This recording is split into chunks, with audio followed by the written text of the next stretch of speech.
Hello again, everyone, and welcome to another edition of Woodpeckers Deep Dive. My name is Jeff Farris. Welcome to the Woodpeckers Model Shop. In January of this year, we began manufacturing router bits, specifically solid carbide spiral router bits. And the Ultra-Shear router bits that we make offer some very unique features to the woodworker. We're going to talk about those today. We're going to talk about some of the terms related to spiral router bits, what they mean, and how you can pick out the right router bit for your job. Okay, let's get started.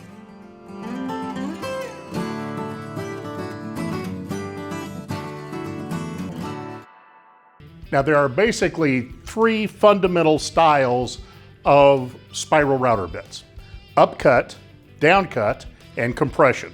We're going to take a look at each one, what it excels at, and when you want to use each different style. Now, the first is the upcut. Now, upcut and downcut are a little bit confusing because it's a lot different between a handheld router and a router table. The router's on one side or the other, so which way is up? Well, up is always toward the router motor.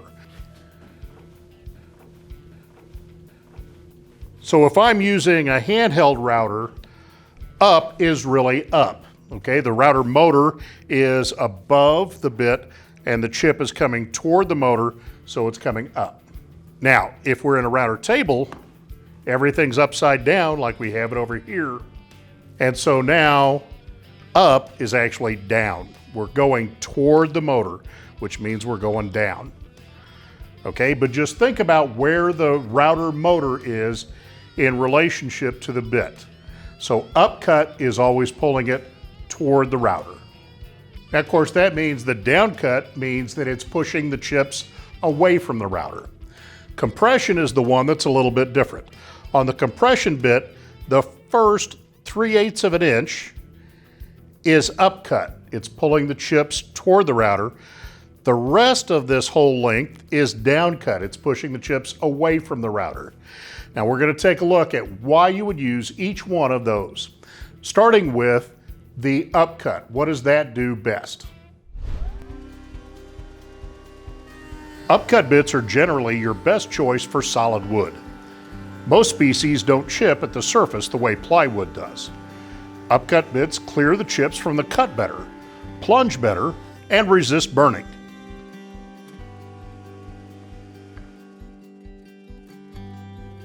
But in plywood, the surface can chip when you're cutting with an upcut bit, particularly when you're feeding across the grain like we have here. You'll get a cut that has a few chips and is really fuzzy right at the edge. So what's the answer for plywood? Well, if you're not going all the way through, the best answer is a downcut bit. Now your cutting action is toward the material. We're slicing into the material, so it doesn't get as fuzzy, you don't get the chips. Let me show you.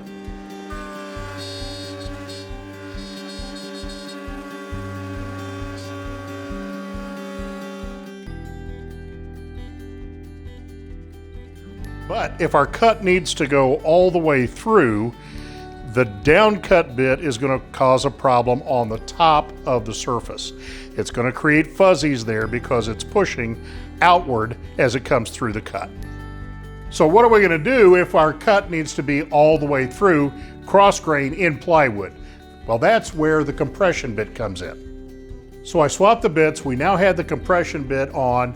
We're going to go back into the same cut and continue it and see how much of a difference the compression bit makes. Because what's happening now is the top part of the cut is pulling the chips down, the bottom part of the bit is pushing the chips up, and we're going to get a clean cut on both surfaces. Let's go.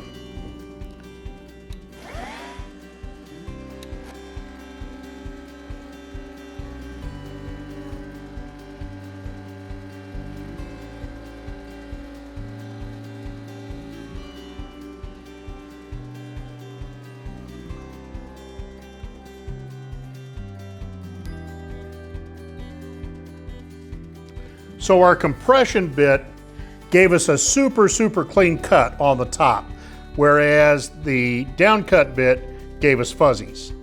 Now, on the other side, it's just as nice with either one because it's the same thing. We're working with down cut on the bottom side all the time, whether it's a compression bit or a down cut. It's when you have to go all the way through that you want to go to a compression style. So why not just use compression bits all the time for everything? Well, there's a few reasons. Number one, they're a little more expensive than either upcut or downcut bits. So I tend to try and save them for projects where I really need them. The other thing they don't do if you're doing a mortise in the middle of a board, they don't plunge with a plunge router as well as an upcut bit. They do plunge better than a downcut bit, but not as good as an upcut. So I use upcuts anywhere that I can. I use downcuts anywhere that I can. So when you've got that situation where you're going all the way through, that's when you want to reach for the compression bit. Now, with so many choices and so many different bits, how do you decide which one you need? Well, like we've talked about, that depends on your project and what you're doing. But let me tell you about the 5 bits that I use the most in my shop at home. Now here are the 5 bits that I find myself using over and over again. The first one is a 3-flute down cut. Anytime I'm cutting a dado, a groove, or a rabbet in a piece of plywood, this is the bit that I'm going to be using.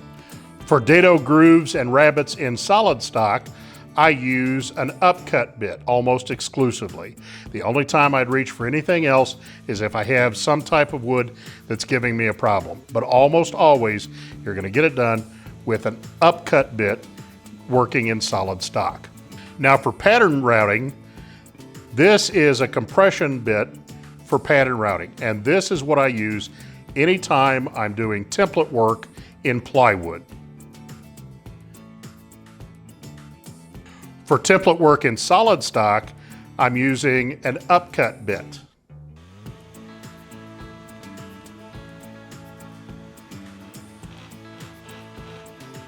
And if I have a pattern with very, very tight inside curves, I have a compression spiral bit in 1/4 inch diameter to follow the narrow, tight inside curves on patterns. Now those aren't the only 5 bits that I have, but they're the ones I find myself using almost all the time. Hey folks, thanks so much for joining us today on Woodpeckers Deep Dive.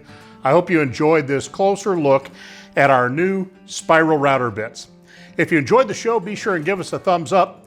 If you haven't yet, be sure and subscribe to our channel and hit that notification bell so you know about every one of our videos right when they come out. Thanks so much for watching. We'll see you next time on Woodpeckers Deep Dive.